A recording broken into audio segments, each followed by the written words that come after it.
For those of you that don't know me, or just as a reminder, I'm Bernadette Carpenter and I work at KVEC. I'm the Diversity, Equity, Inclusion, and Belonging person. And I work a lot with SEL and MTSS and just anything that comes along because it all ties together. And that's the goal, is to finally understand how it all comes together so you're not so overwhelmed. Today, I'm going to talk to you about cultural competence. And within the DEIB group that I work with, it's a very small group, and we work with KDE, and there's one of us for every co-op. But we have created, along with others, it's called an A4 model. And I'm going to talk to you about that model because that's a model, if you follow it, it will help you to achieve cultural competence. And, the other day when we met, we talked about procedures and classroom management and all that. And this goes hand in hand with that because you have to know your kids to be able and understand them to be able to do the things you need to do. So the first one is awareness. And the objective is within this, and I'm not going to read each thing to you because that's just going to take too long, but I'll share the information with you later to where you can have it to refer back to. But hopefully at the end of this session, you'll be able to discuss how our identities impact those with whom we interact and define intersectionality and explore how our identities are influenced by several cultural categories.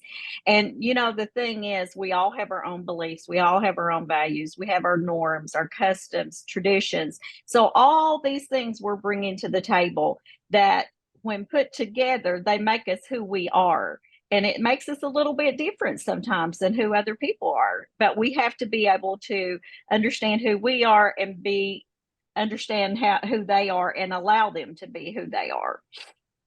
So the first thing when you're looking at awareness is you have to look within yourself. And I found this really hard to do when they first took us, and I had to do this. I'm like, who am I? I'm a middle class white woman, kind of old, have a kid, educator. That is who I am. But who am I as far as my beliefs and my values and my norms? What customs do I have that others don't? Sometimes in Appalachia, we have our own customs that we do for holidays or for different things that are much different than other folks. My styles, my biases, and I have found through the years I do like certain styles of teaching, and I had to be careful because we have to have all those styles. And really, when I got to looking at this, I thought, I do have a little bit of a bias on some of that stuff. So I realized I did have some biases when I started in on this, and I really, I guess I really didn't know it before. I've always said, no, I don't really have biases, but yeah, I kind of do some. And that's something I have to work on. So we also have to look at who are the teachers and staff with whom we work, because they bring their own set of values and norms and all that to the table. And then who are the students in my classroom, my school, my district? And you may say, well, we don't have a very diverse population. Well, yeah, we do within. And I probably would have said the same thing because in a lot of our areas, it's not real diverse, some more than others, of course, or what we consider to be diverse. But really, we have diversity within all kinds of things. We have special ed, we have diversity even within that. We have gifted and talented, diversity within that. We have the different races, some areas we don't have as much of that, but we do have some of that, different customs. Because when you start, even like I said, within Appalachia, if I look at Appalachia, and I have a friend in Louisville, she has different customs than I have. And I have to be respectful of hers and realize she brings that to the table and I bring mine to the table. So when you're in this first stage, you're just starting to have discussions, and you're starting to look at yourself, and you're starting to break it down, and maybe make lists on what your values are, your beliefs and your norms and all that. And then you start to look at your friends, your staff, and the teachers that you work with and your students. It's so important that you break it down and get to know them, because it's very important to include things that are of their customs or traditions into your curriculum. And, you know, sometimes we are biased against certain stereotypes, behaviors, you know, certain behaviors I might can stand and you can't, you know, it's just, but we have to learn to live together. So first thing we'll do is talk a little bit about diversity. And you all have probably heard this before, but it's so important to look at diversity and realize that it's not just about gender. It's just not just about race. It's anything that makes you different, or anything that's different that you bring to the table. We're all diverse in all different ways. Within the group that I work with, we all have diversity among us. We come from different backgrounds. Some of us, we come from different areas, not even in the same area. And we bring all those different things with us. So I'm actually going to read this one to you. Because I want you to really understand it. So read along with me as I do, and listen and think about it as you're listening. Individual differences. Anything that makes you that gives you individual differences. And over here you see some that we automatically think of, but there are many others. So examples are personality. We're all different in our personalities. Learning styles, and life experiences, and group social differences. An example of that would be race, ethnicity, socioeconomic class, gender, sexual orientation, gender identity, country of origin, differing abilities, as well as cultural, political, religious, or other affiliations that can be engaged in the service of learning. So all these things make us diverse, and many, many more. That's just a list. And I'm going to say to you that a lot of times when people hear diversity, they go, as I said earlier, directly to sexual orientation or gender identity and all that. Yes, it is a diverse population, and it is diversity, but that's not what it's all about. It's about any child or any individual and the differences that they bring to the table. Now, equity. Equity in education is really what we're doing to ensure that all students have the supports they need to meet their academic standards and to reach the full potential that they have as students, citizens, and human beings. And what else could we want? And an equity focus in education recognizes that public school students come to us with a variety of backgrounds, needs, supports, and experiences, and that we must take those into account when we consider the education of each child. And, you know, I would go back to the other day when we talked about procedures. When you're thinking about procedures, you have to make sure that you are addressing the diverse population, and you have to make sure that it's equitable, that you are making sure that all kids have what they need. Now, does that mean every kid gets equal? No. And that equality used to be a word that was so confusing for me when compared to equity. And equality means that they're all getting, but they all don't need the same thing. They need different things. We want to make sure that they do all get what they are due to get, but some kids are going to need a little more. They're going to need a little more than some others. Inclusion, the intentional, and note the word intentional, the intentional act of creating an environment that fosters mutually respectful relationships in which each student, regardless of intellectual, social, cultural, and geographic background, is welcomed, supported, and valued as fully participating members of society. And, you know, I would ask you to also think not just about the students with this, although that is by far, that's our most important thing. But also think about the parents that you deal with, because if they don't feel included, um, are they going to want to come to school when you have activities? And some of those parents may be the very ones that you need there the most. So it's so important that we are very intentional. You know, we may say, well, I include everybody, and here's the thing that I think, and I've said it, I'm going to say I'm guilty of it. Everybody has the same opportunity. Well, we have offered it to them, but they all don't have the same opportunity because they may not have the supports at home that they need to be able to do the things that we're doing. So we have to be really intentional and know our kids and know what their needs are and what we can do to help that. Now, once you've realized what you've become aware of maybe some of your biases, and you've become aware of the values and the norms and all that of your people that you're working with and of your students, then you have to acknowledge that. And when you acknowledge, you start looking, okay, the interconnected nature of social categories such as race, class, and gender as they apply to a given individual group. And, you know, those are going to overlap. And regardless of as creating overlapping and interdependent systems of discrimination or disadvantage. So, you know, you're going to have poor kids within a different nationality, maybe, and you know, they may have different hobbies they like.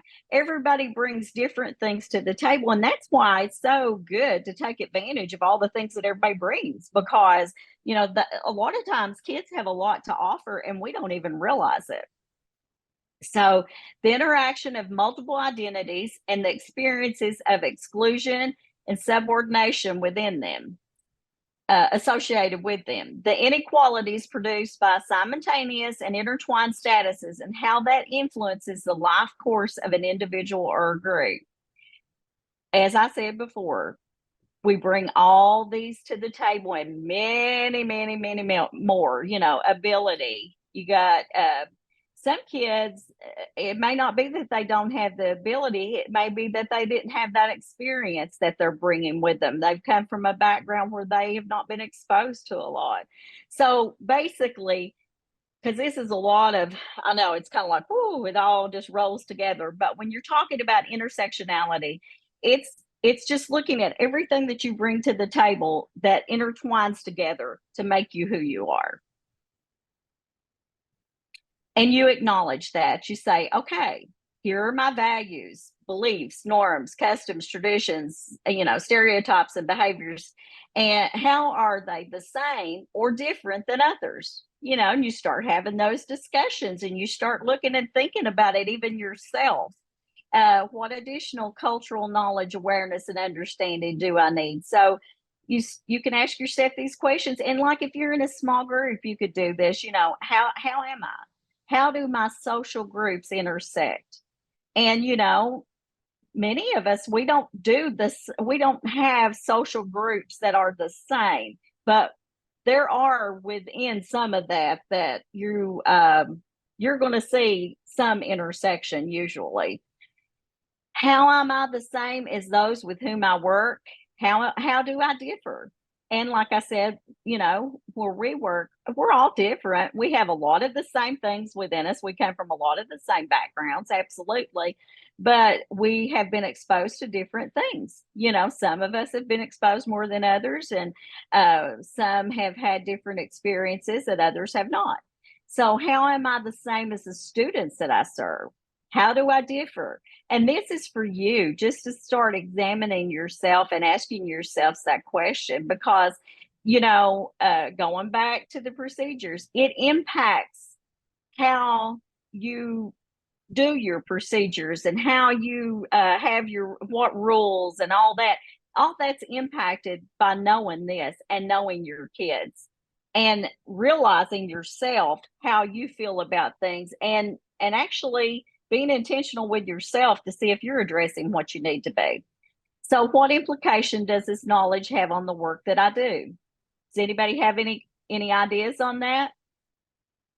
We don't have a lot of time, so I'm not going to, try to have a lot of questioning, but please, if you have something you would like to share with us, or if you want to type it in the chat, or if you want to speak up, it's not going to bother me at all. I'd be very happy.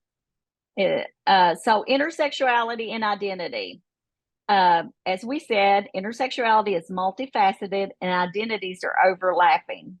So to make it a little bit more simple, I'm a mother. I'm not just a mother. I'm an educator. I'm not just an educator. I'm a caretaker for my mother.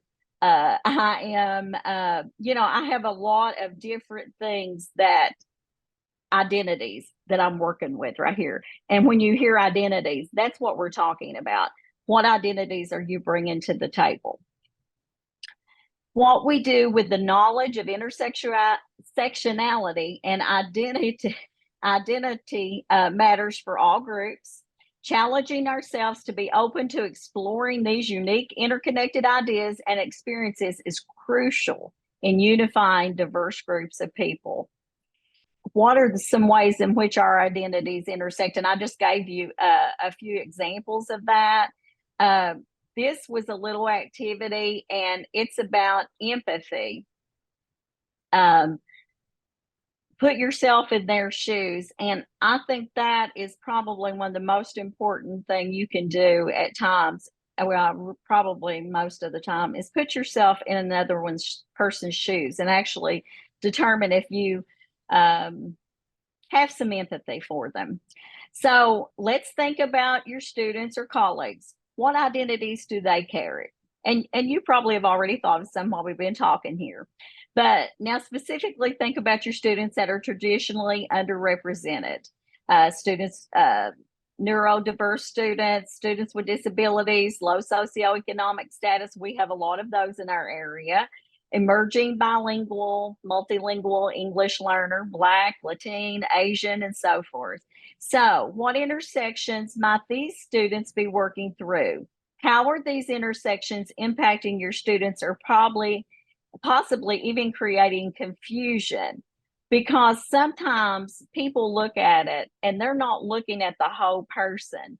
For instance, they may look and say, okay, that student has disabilities. They can't bring anything to the table. Well, I have seen students with disabilities have an amazing talent in art. You may have a disability in learning, but that does not mean that you don't have something else that you soar at and that you can't even learn, because maybe they can take that art and learn through that. So if you know that student has that ability, then you can work with that. So it's just, like I said, it's really important to know your kids. Put yourself in the shoes of one of your traditionally underrepresented students or colleagues. And you don't have to mention anybody or anything. Just think about this in your head. In his, her, their voice, explain what would be like to attend school or work within your organization. You think about a kid that gets up every morning, nobody to get it up.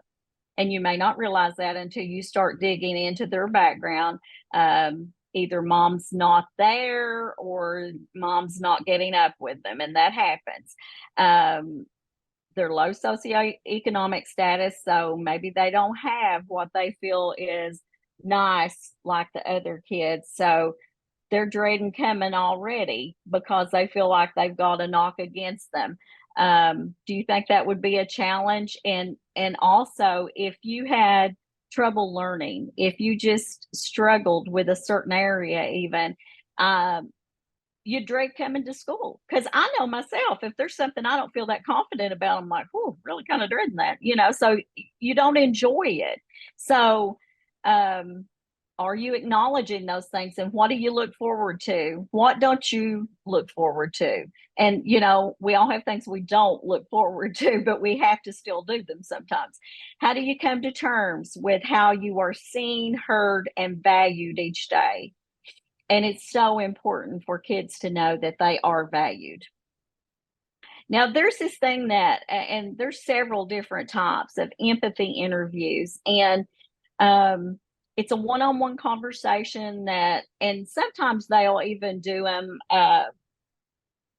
not one-on-one, just doing it on paper or on the computer or whatever. But most of the time, they're one-on-one conversations that use open-ended questions to elicit stories about specific experiences. What better way to get to know your kids than sitting down? And I know it takes some time, but I'm going to tell you something that will save you time in the long run. They identify issues that need to be addressed by the system. Empathy interviews unpack the root causes of a problem from a community perspective, and they gather information that inspires new human centered change ideas. And, one new teacher had told us last year when we met, he does like this little interview thing, just about 3, 4 questions when the kids first come in, just to kind of get to know them. And this was a kid that he would have never known anything probably was wrong.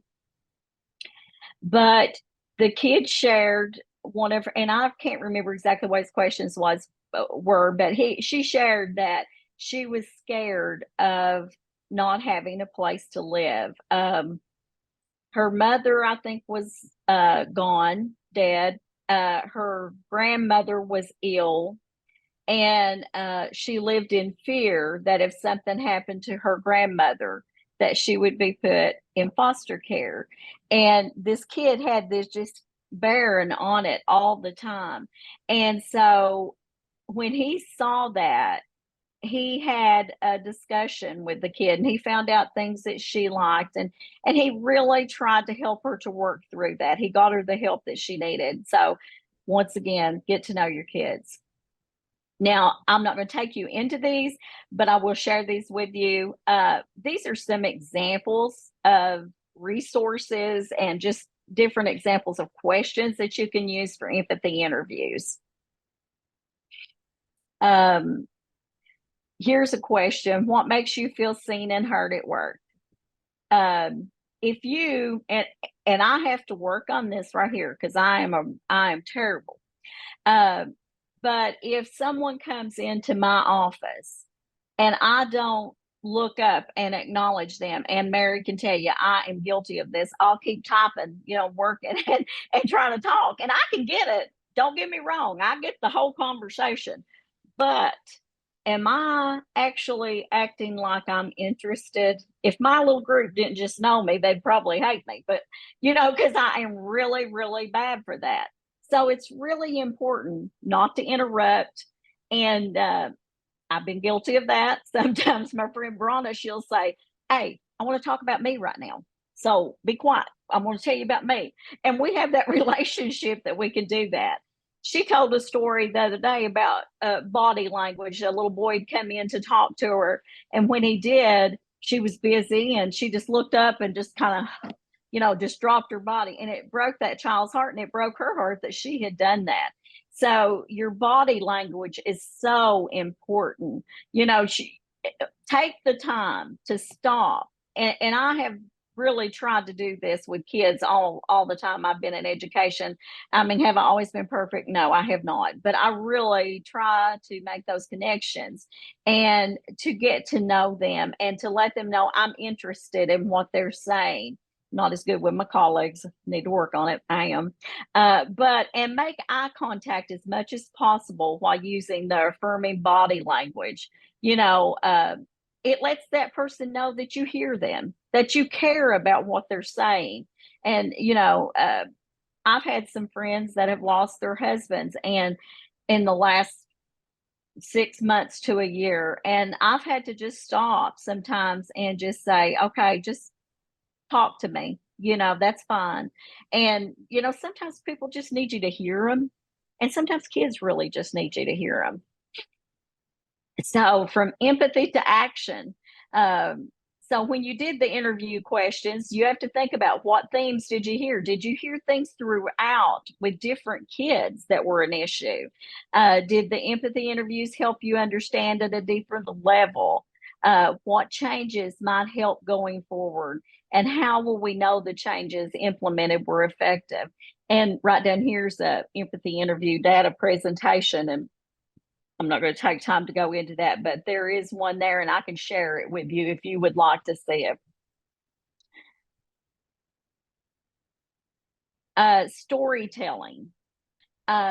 People can empathize with and understand others, especially those lives are more that many have more lives that are more difficult than their own. And sometimes we say, "Oh, poor me," but when you start hearing stories and people are doing the storytelling, then you realize you're very blessed. But that's one way of getting your kids to talk to you is through storytelling. They love to tell stories, either by writing it down, by talking to you, by doing pictures with it. So you can even do it with your young kids, and that's a very good way to get into their feelings. Competence in the social awareness domain involves having the critical historic grounding to take the perspective of those with the same and different backgrounds and cultures, and to appropriately empathize and feel compassion.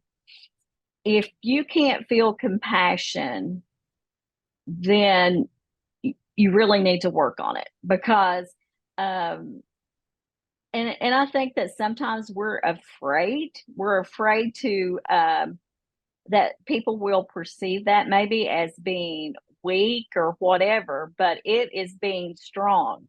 If you can empathize and put yourself in someone else's shoes and think, Lord, bless them, I got to help them, and I can find a way, and feel that compassion, then, and kids need to know how to do that also. It's important to remember that your story may not be the same or even similar to mine. We all have that different stuff that we bring, as I said. We all have totally different emotions, and what bothers me may not bother you. What bothers you probably won't bother me, because I guess throughout life I have become kind of, I'm not as sensitive maybe as I used to be. Now, there might be a day though that you could catch me, and I'd be very sensitive. It just depends on your mood, I think, too. But, a lot of times underrepresented students and their families, they may feel like they don't belong. They didn't fit in school. Maybe when they were younger, they struggled with academics. There might have been a teacher that made them feel terrible about themselves, and they've passed that on down to their kids. So, and not just with underrepresented kids, that could happen with any kid. So, in recognizing that all of us do have those multiple layers and pieces to our story, we have to recognize that our students also have their own stories, and they need to be heard if desired by the student and possibly shared. So, reflect a little bit and think, how do you think valuing these student stories can impact the way that we traditionally do school? Does anybody have anything they want to share on that? Because I think that's pretty powerful. To me, when you're looking at all the things they bring to the table, pick something out that they can bring and they can be successful with, and they can share, and you may learn something from them, and the other kids may. But I think sometimes we have overlooked that just because someone thinks differently, I think it's a struggle even for adults. I think that if someone thinks differently than us, we think we're right and they're wrong, which in fact, neither of us are wrong. We just have a difference of opinion because of where we come from. Now, the third competency would be acceptance. So you become aware, you've acknowledged it. Now you explore opposing views that challenge one's assumptions and beliefs, like demographics, religion, politics, and so forth. Not just that, it's all those other things over there too. So in the 3 sections, you have to say to yourself, I accept that diversity, equity, inclusion, and belonging work is shared work by everyone in my school and organization. And it is. the values, the cultural responsiveness. Those are three very important sections. So in section 1, if you look up here, you'll see all that connected there in that little graphic. But it's shared work by everyone in my school, district, and organization. And everyone should be doing that. But if someone's not, don't let that stop you. And they'll come on board. They'll finally come on board. Now, we looked at diversity a while ago. I'm not going to read back through this again, but I do want you just to look at it for a second and see that it is all those different things. You know, they say you have to hear stuff, I forget how many times. It's a lot. And I know it's a lot for me before I can get it up here and keep it. But that's why we have the repeat in here. So you'll have that. I'll put that in the folder so that you have these definitions so you could refer back to those. Now, if we were together, and maybe next time that we do get together, we can do some of the group work, but just now, just with yourself, when you think about the meaning of diversity, equity, inclusion, and belonging, how does each term connect with you and your role? Do you accept that diversity, equity, inclusion, and belonging is not the work of others, but our work? It's all of us. And if so, what would others notice if they entered your workspace and saw clear evidence that you accepted this and it was a priority for you? And what artifacts that you might have at the end of the school year to show that you truly own this work? Think about those things, because that's something you have to ask yourself. And yes, it's all of us. It's not one person, it's all of us. And we have to address those things if a kid does not feel like it belongs. And in order to feel like it belongs, you have to address the diversity, equity, and the inclusion. And then it can feel like it belongs and know that it's a part of it and that it's a productive member and can offer things there. And, you know, you may come up with units, you may have them produce artwork. I mean, different artifacts. There's no one set way. It's just however you decide in your classroom.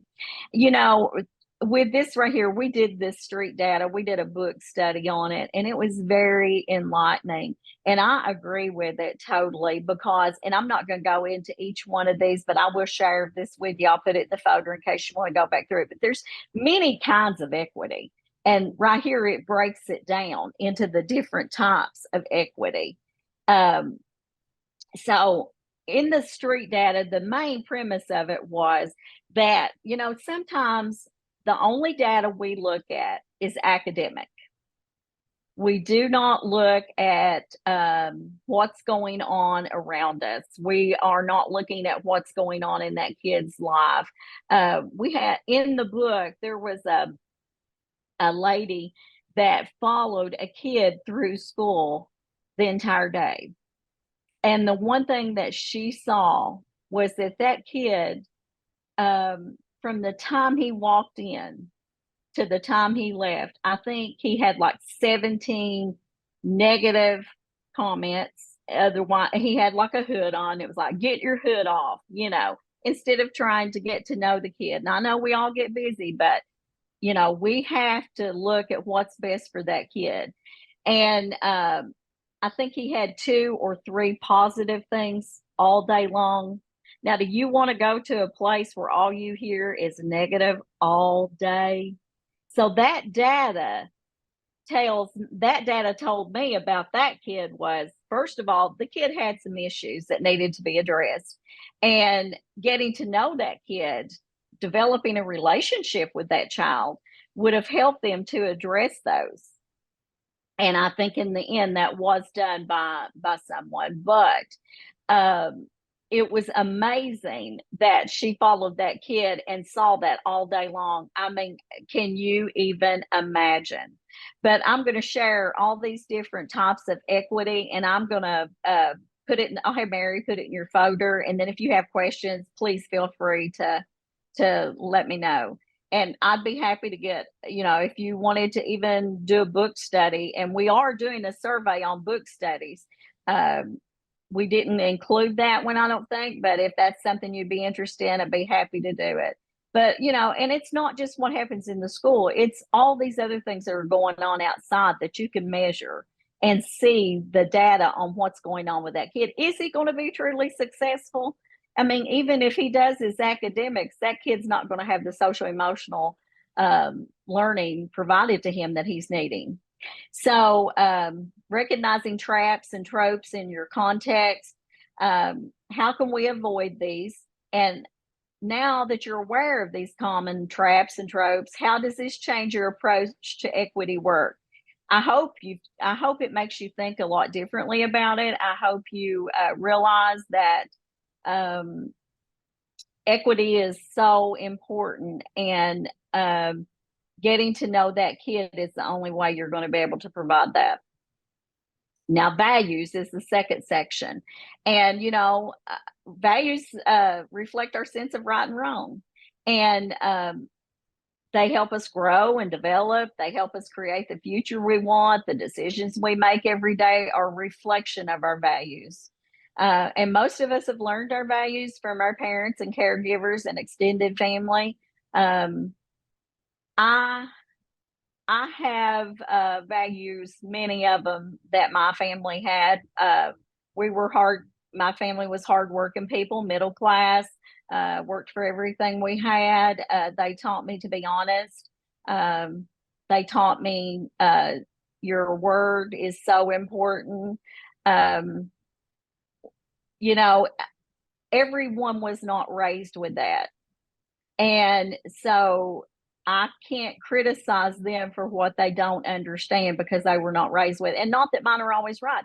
And sometimes your values change depending on the day, but individual values reflect how we live our life and what we consider important for our own interest. Individual values include enthusiasm, creativity, humility, and personal fulfillment.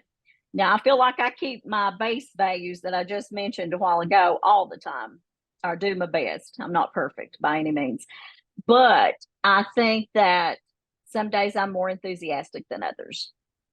I don't really think I'm that creative, but I think that, like, I have friends I work with that I think are very creative, and we're able to, what one doesn't get, the other one kind of helps with. So, we have that, I think we have humility, personal fulfillment. Some days I'm more fulfilled than others. Some days you feel like you're a failure, even though you've tried to do everything perfect. And you're going to have those days. I'm not going to tell you you're not, because you are. But what you do is you pick yourself up and you say, I did the best I could do today, and I'm going to try to do even better tomorrow. And I will find a way to reach that kid. Now, how do you personally respond when these things happen? And this is something that you really, when you start thinking about it, I started reading through this when I first saw this a couple years ago. Things go wrong. What do you do when things go wrong? I will take responsibility for it. Some people cannot do that, and that's okay. But there are times I'd love to lay it on somebody else, but I'm bad to say, well, I probably did. I should have done this. I really should. I try to analyze myself. When things go well, hey, we're all ready to jump on board then. Your personal life is going well. You feel pretty good when it's going well, don't you? Yeah, you think, yeah, I'm on top of the world, but that can change in a moment's notice. So, yeah, next thing, your personal life is not necessarily going well. And that's where coping skills become so important. You have to be able to understand yourself and to say it's okay not to be perfect. Others bring a problem to you without a solution. Do you try to offer them a solution? I'm really bad for that. Instead of helping them to try to work through it and think about it, sometimes I'll come up with my own solution that I think will work. But what I want to do and what I try to do, and this is a really good thing to do with kids or with your coworkers, I try to help them to think it through and say, okay, well, now what could your options be? It's best if you can just ask questions to get where you want to be. You perceive that others have made a mistake. Um, and on down the line, you fall behind on tasks. Well, if I fall behind on my task, I am very, very overwhelmed and I can't rest until I get caught up. But other people, and I've done this too, depending on that's where your values they switch in and out on some things, because sometimes, like if I'm behind, I just like I'm just gonna go to bed, take a nap. I just go take a nap, and then I'll get up and I'll deal with it. And other days I wouldn't be able to do that at all. So you just have to get to know yourself and then look at your kids. Ask yourself that how do your students respond with? And I'll tell you, if you want to look at behavior problems, kids do not, and adults, we're the same way. It's hard for us to be wrong. It's really hard for us to admit that things aren't going well. But most of the time, you can see it on how we behave or how the actions that we have. So sometimes you'll have a bad behavior problem. Like if a kid gets a test back and it's not done well on it, they'd rather act out than for someone to think they're not smart. You know, um, it's just something that it's human nature, but we have to stop at that point and make sure that we're addressing the root problem, because there is a problem somewhere and we have to find what's going to work. And this is just good to go through and ask yourself these, and think about your kids when they get in trouble at school. um, what did they do? You're all when they perceive that another student has a problem with them or someone they care deeply about, they either act out. It's either a fight or they go within themselves. And it's just, once again, so important just to know your kids and ask yourself those questions. And then your values. What are your values? If we're out of alignment, our decisions and our behaviors won't feel correct in our minds. Like if I go take the nap and don't go ahead and catch up on what I need to do, then I'm out of sync, because that's not me. They don't help us reach our goals. Values provide the foundation for living. And in all honesty, some kids have not been taught that foundation, and they may not have that foundation. And that's why we have to make sure that we are looking at each kid and what their needs are. And I said this a while ago, values are what we prioritize at a given moment in our lives based upon a lifetime of information we've acquired. And that's true. It is. One day it might be, you look at it one way, the next day, the next, and kids are the same way. Now, we had a little handout. If we were in person, we would do this, but what you do, and you could even do this maybe with your kids if they're older kids, or even with your staff or just yourself. You write down 3 values and 3 goals, and then you write down your current behavior that relates back to this value. And then what would your ideal behavior be? What would the ideal behavior be for whatever? Well, one of my values is that I complete my stuff on time, get things turned in. And my goal would be to make sure I do that. My current behavior is I'm behind on a couple of things. So my ideal behavior would be I complete everything by the time that I said I would, just kind of like that. But it can be broken down into different ways. But I just put that in there because I thought it would be good for you to see. But choose your top 3 values. And, some of these, I think most of the time, some of these are with us no matter, and they don't change much. But I think some do shift based on what's going on in our lives at that particular time. Well, I know they do shift. So I've already gone over that with you. Choose a student who doesn't seem to align with your values. Now, and it may be a bias too. So that's why you have to think about it. But who may tend to experience behavioral, they get into trouble all the time. If you had to guess, what would he or she say are his or her top three values? And I'm sure right now you can think about one, maybe two kids in your head, and you could look at that are in trouble all the time. And you could probably think about what their values are. Um, Sometimes it's toughness because they would rather be perceived as being tough um, than being looked at as not being as good as, or as being as they messed up. They'll say, I don't care. I don't care if I got an F on that. Well, really deep down, I'm going to say they probably do care.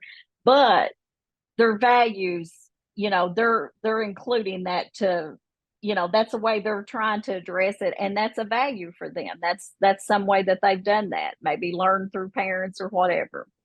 Now, one of my great friends, she does what I do, but she said conflict is based on a difference of ranking in values, which I thought was pretty interesting, because when you look at those values and you start lining them up, and sometimes we think just because it's not the same value that we have, that it's wrong or it's not ranked as high. But that can cause conflict. And when we've got conflict, we can't move forward. It creates a problem. So we have to be proactive at understanding the values of our students. And how could we do that? And I'm going to say, get to know your kids. Do a little survey, do a empathy interview, one-on-one. You don't want to ask personal questions in front of other kids. You want to be very cautious about that. But find something that a kid is interested in, just something that you can develop a relationship with them about. So this was talking about street data and how that it helps to build the culturally responsive education by helping educators look for what's right in our students, schools, and communities instead of always seeing what's wrong. And I love that. So, sometimes when a kid comes into the classroom, we're looking at what they're doing wrong instead of trying to find something that they're doing good. So my advice is that just because they may not be an A+ student, it does not mean that they don't have a lot to offer. And just get to know your kids. Artifacts, we talked about that. We talked about the stories that they tell, and this helps us to honor our students and their experiences. And that's very important to them. Anything created by human beings that yields information or insight into the culture and or society of its creator and users. Student work, professional learning agenda, audio recording of a student-to-student discussion. Kids may just be leading a group, but that could be an audio recording of that, could be an artifact. And stories and narratives, the oral and sometimes written transmission of stories, histories, lessons, and other knowledge to maintain a historical record and sustain cultures and identities. Empathy interviews would be an example of that. Listening campaign quotes, identity maps, anything like that they would be able to tell their story with. And observations. Types of street data that will allow us to accept and honor our students and their experiences is the observations, the study of human behavior, micro interactions, micro pedagogies, and micro facilitation moves with a keen focus on nonverbal as well as verbal communication. Examples: equity participation tracker, meeting observation notes, instructional coaching transcripts. It might just be the look that you give the kid that helps it to know that it's on track, but you can see what they're doing. We watched a video the other day of kids that were having a discussion over about a lesson that they were doing, and it was amazing because they actually asked questions. They were able to coach each other. It was really amazing. So, what images come to mind when you think of students who are successful in terms of student discipline, academics, culture, and climate? Um, Remember, think about your classroom. Does anything need to change? You don't have to share it with anybody, but you know if there's things that you need to do differently, or if you need to just continue to do about these commonly held perceptions. And remember, there's no judgment because we're all just human and we're doing the best we can. If something needs to change, what are some steps that you could take to make that necessary change? Think about that. What could you do to make that change? And what I usually do is I make me a list because I'm a list person and I'm a sequence person. And I like to know I need to do this first, this next, and all that. So that's just a personal thing for me. Now, summing up the section, values can be anchors for us in the moment. They are the things we prioritize. Remember what happens to you and make decisions that help you stay in alignment with those concepts. And then we start going into the cultural responsive and sustaining pedagogy. And to become culturally responsive. In A1, we explored self-awareness. We talked about that. We explored acknowledgement and we explored acceptance. And it's important that we accept that we do not share the same backgrounds, lived experiences, or cultural norms as all of our students, families, and colleagues. And it's okay, you know. Culturally responsive pedagogy means using students' customs, characteristics, experience, and perspectives as tools for better classroom instruction. Our kids bring a lot to the table, guys. They can help us. They have more to offer. And how good does that make them feel? How good does that make them feel when they can bring something to the table and they feel like they've contributed to the classroom? So the term culturally sustaining requires teachers to support students in the development of their identities and promote their cultural, community, and linguistic knowledge. So the key is, what are their strengths and what are the challenges? How can the strengths be highlighted and expanded? What problems can students help to solve? What and whom do your students love and connect with? And just remember, we explored our own personal values, and by doing so, we reflected on who we are as people. And our view of ourselves is made up of our life experiences and the lessons we learn along the way. And acceptance of who we are as individuals is crucial to understanding others. And like I said, it's okay not to be perfect. We do the best we can do, but we have to work toward being the best that we can be for the kids. And when you make a mistake, it's okay to say, I'm sorry. So, are there ways that you feel like you could become more culturally responsive as an educator, and what ways can a culturally sustaining pedagogy become something that is just what we do in our school and district? It's not anything new we have to work toward. It just becomes something that we do. So think about that. Now, when you leave me, I'd like for you to at least put one thing in the chat. What did I learn about myself? What did I learn about the students I serve? Choose one of these and put it in the chat so that maybe we can have a future discussion. Or this is a good one. How will I take this knowledge and apply it to my work? But I'm going to let you choose and make an answer to put an answer in the chat, please. And does anyone have any questions? We're pretty good on time. It's 4:24, and I think this lasts to 4:30. And so go ahead and put that in the chat. And thank you so much for joining us. I enjoy being with you all. I love being in person, but virtual is so handy. I realize that, and hopefully we'll get to do some more things. I am available anytime you need me. I would be happy to try to help you with anything you need. So my number's out there. I can even put it in the chat. I'll put my number and my email there, and you feel free to contact me anytime you need to.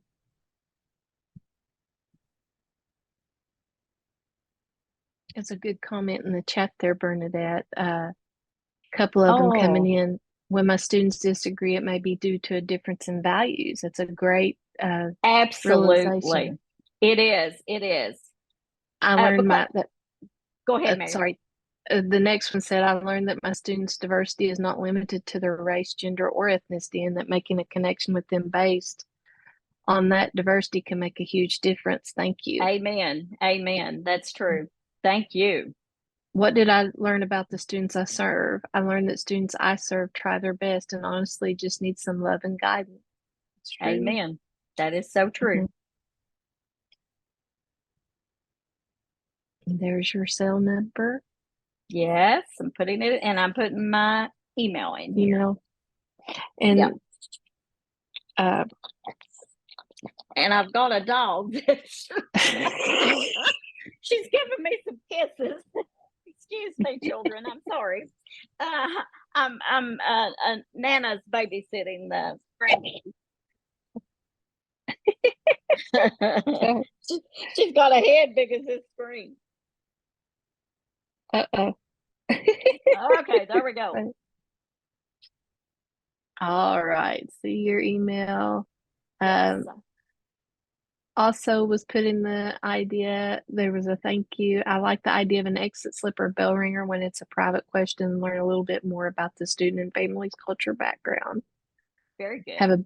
Have a much better idea on diversity now after this presentation. The empathy survey is very interesting. Okay, if you have more questions on it, please contact me. I'd be happy to help you. Mm-hmm.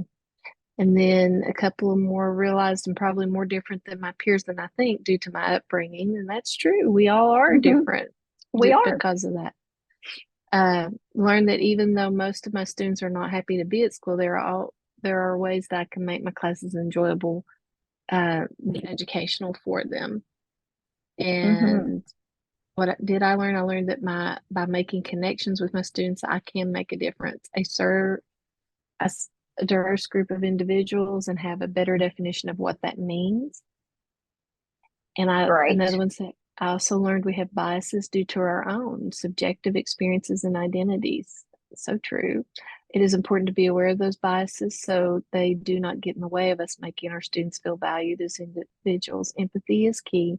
Make students feel special for exactly who they are, not what we expect them to be. Oh, amen. Wonderful. I love it. I learned that it's important to keep in mind that many students don't have the same type of experiences growing up as I did. That is so true. That's awesome. You all are amazing. Absolutely amazing. I love you all. I can't wait to meet with you again. And like I said, please feel free to contact us anytime. We're here to help you. We want to make you successful. We want to help you to be what you need to be. And